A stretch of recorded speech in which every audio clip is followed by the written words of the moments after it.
Tinanggap ni Pangulong Ferdinand Bongbong Marcos Jr. ang pagbibitiw ni Menardo Guevara bilang Solicitor General at nanumpa ngayong Huwebes si Darlene Marie Berberabe bilang kapalit. Si Berberabe, dating CEO ng Pag-ibig Fund at kasalukuyang Dean ng UP College of Law, ay kinilala ni Guevara bilang isang mahusay na abogado at leader. Kasabay rin ng panunumpa ni Berberabe, nanumpa si Engineer Jose Ramon Aliling bilang bagong kalihim ng DHSUD.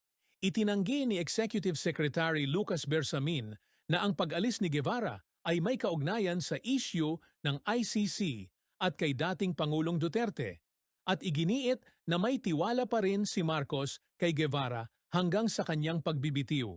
Pinaniniwala ang layunin ng hakbang ang pagpasok ng fresh blood sa administrasyon. Salamat sa panonood. Huwag kalimutang i-like, i-share at mag-follow.